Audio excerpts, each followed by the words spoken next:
Parce que s'il y a tellement de gens qui, finalement, le soir venu, mangent beaucoup, il y a des tables énormes pour le mois de Ramadan, c'est parce qu'en fait, ils ne savent pas, tout simplement. Ils ne savent pas que, en faisant ça, ils perdent une grande partie du bénéfice qu'ils pourraient tirer si ils profitaient du mois de Ramadan pour avoir un autre rapport à la nourriture, pour avoir une autre façon de manger, pour redécouvrir le caractère sacré de la nourriture.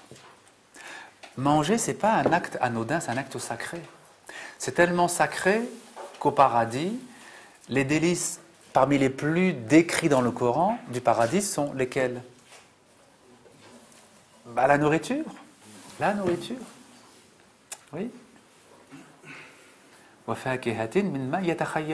Ils auront des fruits parmi tout ce qu'ils voudront choisir. Donc, c'est étonnant de se dire au paradis on mange. C'est étonnant parce que quelqu'un qui n'est pas croyant, il peut dire oui, mais moi sur terre je mange déjà. Pourquoi je vais devoir faire tant d'efforts pour manger au paradis? Je mange déjà sur terre. Surtout s'il est un peu riche, il peut s'offrir tous les fruits qu'il veut. Il va dire je ne suis pas tellement intéressé en fait par cette description du paradis. Mais comment on peut comprendre le fait qu'au paradis on mange? Qu'est-ce que veut dire manger? Si par manger on comprend simplement le fait de ingurgiter des aliments qui font un petit plaisir comme ça sur la langue, bon, c'est sûr que c'est pas très réjouissant. Mais la nourriture, c'est beaucoup plus que ça. Mais ça peut se découvrir que si on a un autre rapport à la nourriture. D'abord, si, avant de s'asseoir, on prend le temps de se préparer à manger.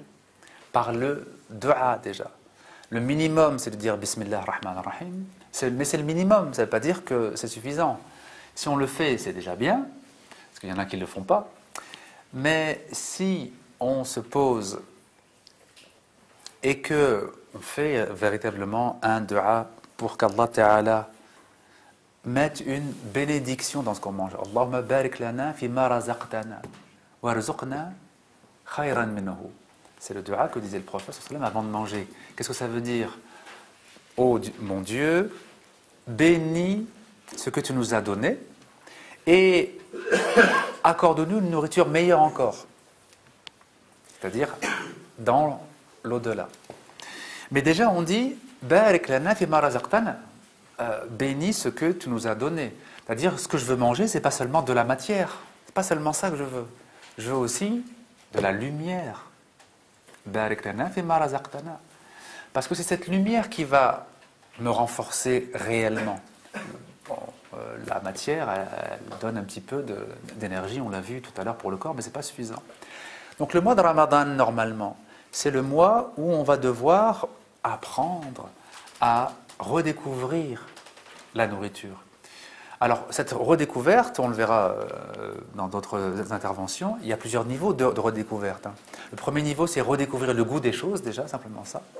Que le fait d'avoir faim permet de redécouvrir le goût des aliments, permet de redécouvrir le goût d'une date, le goût d'un verre d'eau même.